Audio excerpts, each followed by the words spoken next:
Você já tentou escrever alguma coisa, mas acabou travando? Ou quer escrever, tem o sonho de escrever literatura, mas não sabe por onde começar? Nesse vídeo a gente vai te dar alguns princípios básicos para escrever textos literários. Vamos lá!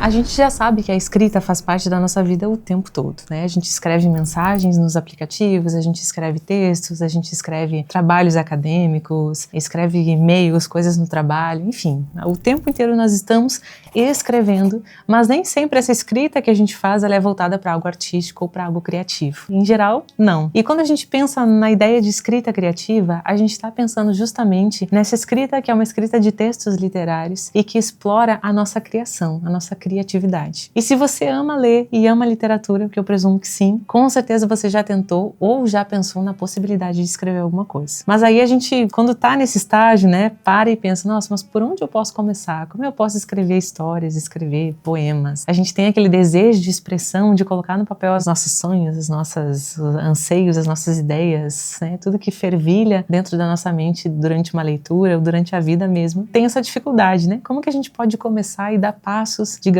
que iniciais para a gente conseguir, de fato, escrever textos literários. Então a ideia aqui é que a gente comece do começo, traçando alguns princípios fundamentais para que você desenvolva a sua escrita criativa e possa escrever aí, quem sabe no futuro, grandes obras. Então a ideia aqui é pensar em princípios básicos, fundamentais e iniciais para a gente dar o primeiro passo nesse mundo da criação literária. A primeira sugestão, o primeiro princípio que nós vamos ter aqui é o princípio de inspiração. É fundamental que a gente se inspire em autores que a gente gosta e que a gente se identifica. Porque quando a gente pensa no ato de escrever, a gente também pensa nessa ideia de ter uma referência, de ter referências. Quanto mais referências literárias nós temos, quanto mais livros, autores, estilos a gente conhece, mais referências a gente vai ter para depois colocar isso em prática na nossa escrita. Então, ler bons livros, né, é fundamental e afeta diretamente a forma como nós estamos escrevendo. Se cercar de boas referências vai fazer com que você perceba até onde a língua é capaz de chegar por meio da literatura. Então, é por causa disso justamente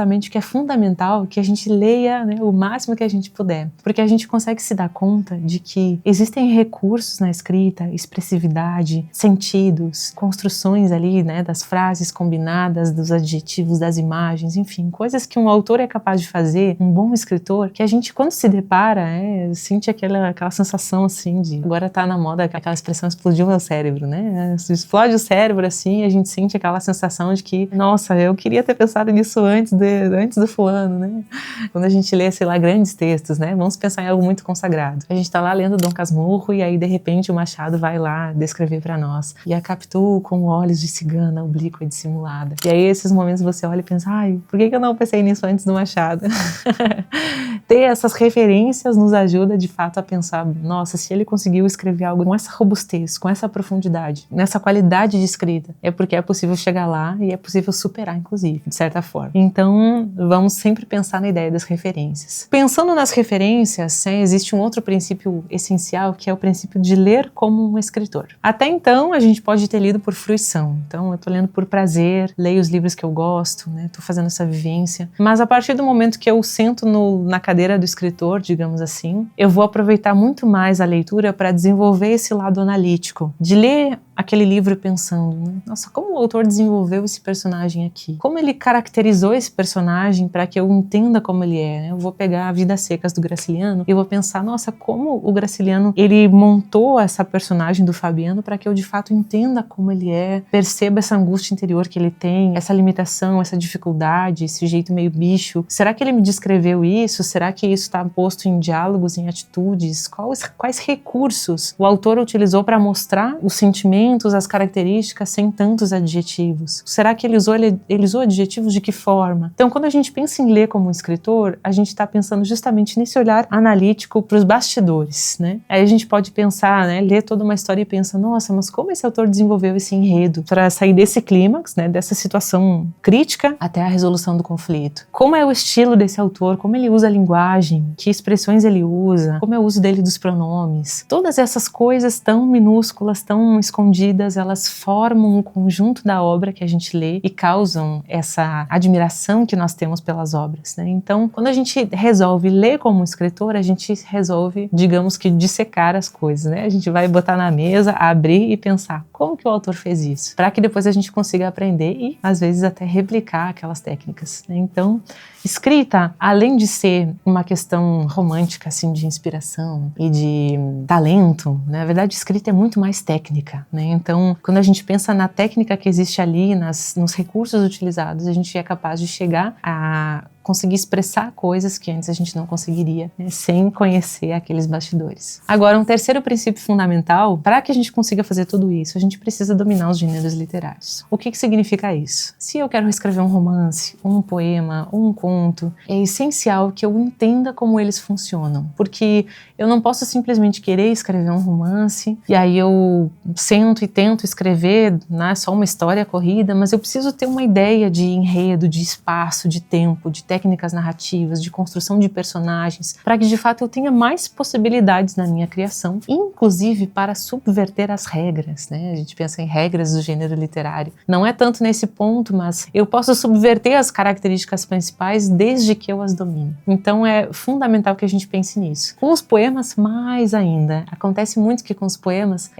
eu vou só escrever uma frase, eu vou cortar ela aqui e vai virar um poema porque parece verso, né? Mas na verdade existe toda uma técnica, toda uma estrutura por trás de um poema que a gente precisa conhecer para conseguir reproduzir. Então, o que é um verso livre? O que é um verso metrificado? Que recursos sonoros eu posso ter dentro de um poema para de fato fazer com que isso aconteça, com que essa magia do poema aconteça? Tudo isso não são apenas conhecimentos teóricos, na verdade são caminhos que você pode percorrer na hora de conduzir a sua escrita. Se você os conhece, você é capaz de percorrê-los, de desviá-los, de mudá-los. Você é livre, né, e realmente tem um poder sobre a sua escrita para fazer as suas escolhas. Agora, pensando que você já tem referências, você já lê de um modo mais analítico, você já tem um conhecimento um pouco mais técnico, obviamente a gente não pode deixar de pensar no quarto princípio, que é o exercício. O segredo da escrita é o exercício e a prática. Não existe escritor que sentou uma vez na vida, na mesa, lá na escrivaninha, escreveu o seu livro uma vez só de primeira e já estava perfeito e nunca mais olhou para o livro e mandou para publicação. Isso não existe. Porque o princípio da escrita sempre é a prática, o exercício e, inclusive, a reescrita muitas e muitas vezes. Então, quanto mais a gente pratica, quanto mais a gente coloca tudo que a gente tem de ideia no papel e testa e tira e altera e faz todas essas modificações,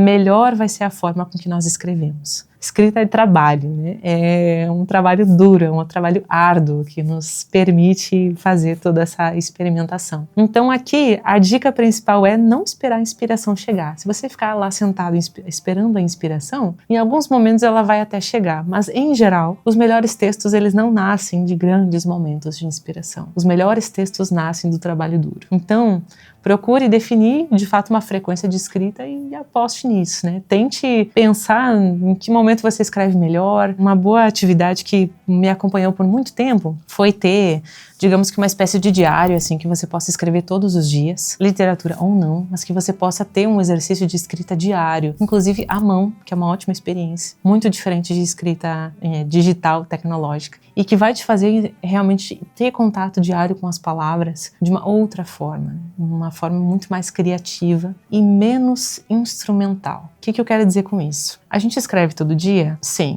Oi fulano, tudo bem? Mensagem de WhatsApp, e-mail, etc. A gente escreve todos os dias. Mas essa escrita, ela é uma escrita totalmente instrumental. Ela nos serve para algo útil e ela nos atende naquele momento e depois ninguém vai ficar guardando, né, mensagem de WhatsApp e e-mail, a menos que seja algo muito bonito ou romântico, né, ou etc.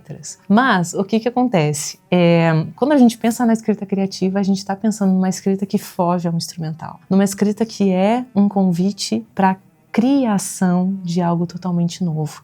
E a partir disso, a gente pode pensar em realmente fazer essa experiência de uma escrita contínua. Todos os dias eu vou sentar e eu vou escrever um pouco. E a partir disso eu vou ver como que a minha escrita funciona, como sou eu escrevendo, o que eu sou capaz de escrever até aqui, o que eu preciso melhorar. De fato, são coisas que a gente só percebe no exercício contínuo. Agora vamos pensar num quinto princípio. Nós vamos ali escrever todo dia, como nós já falamos, e nós precisamos nesse processo desapegar da urgência ou da necessidade ou da ilusão de ser original, que é algo muito comum em quem começa a escrever, né? Quem começa a escrever vai escrever um livro, vai escrever um romance, um poema, quer escrever algo totalmente novo, né? Quer inovar, quer fazer algo absolutamente novo e original, e olha como ele é o gênio da literatura, né? E em geral não é assim que as coisas acontecem. A gente vai escrevendo e vai percebendo que como diz aquele ditado bem popular, o buraco é mais embaixo, e a gente percebe que essa questão da originalidade, na verdade, ela não é assim como nós imaginamos, né? Uma das coisas que atrapalha muito é pensar, não, eu preciso escrever algo muito novo e maravilhoso e original. E isso te trava, porque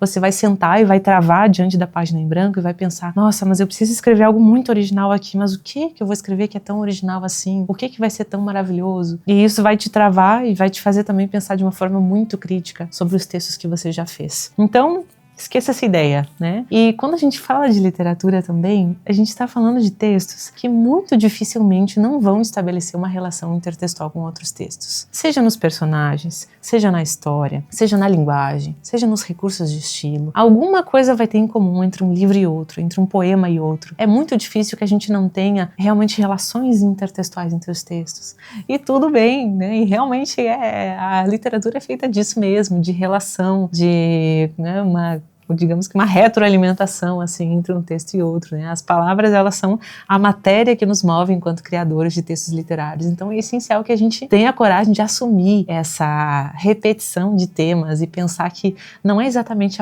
o que nós estamos contando, mas a forma como nós estamos contando que faz toda a diferença. Vamos pensar num exemplo muito prático. Eu posso ler Don Quixote e ver que ali existe um personagem que fica louco lendo livros. Eu também posso ler Madame Bovary, do Flaubert, e ver que ali a Emma Bovary fica louca, entre aspas, de ler livros e decide que quer uma vida muito mais emocionante e maravilhosa. Esses dois personagens, em essência, partem do mesmo ponto. A leitura leva eles a fazer alguma coisa. Mas o que a gente tem depois disso, de circunstância, de consequência e de todo o resto é muito diferente. Então, a gente pode pensar nisso como uma prova cabal de que, de fato, existem relações que fazem parte do processo da literatura e não são ruins, elas, na verdade, enriquecem muito mais o texto. E agora, para terminar, vamos pensar no sexto princípio, que é o princípio de ter um primeiro leitor. Todo grande escritor teve alguém de absoluta confiança para poder ler os seus textos pela primeira vez e, mais importante, criticá-los. Então, é muito importante que você tenha alguém para ler os seus textos. Alguém que entenda minimamente do assunto, né? Que não seja simplesmente leitor por prazer, mas que tenha um pouquinho de conhecimento e senso crítico daquilo. E alguém que não vai te fazer, digamos que... alguém que não vai ter medo de dizer o que está ruim. A gente não pode ter um primeiro leitor que só nos elogia. A gente precisa ter um primeiro leitor que nos critique. Porque só os elogios, eles não bastam. A literatura de verdade se faz com muita reescrita. Foi assim com grandes escritores. A gente pode pensar no T.S. Eliot com Ezra Pound. A gente pode pensar no Drummond com Mário de Andrade e vários outros exemplos que a gente poderia trazer aqui de autores que se ajudaram a criar esses textos. Então, vamos desapegar dessa história de elogios. No início, o que a gente quer é crítica mesmo, a gente quer deixar o texto muito bom. Então é essencial que a gente tenha alguém para nos criticar.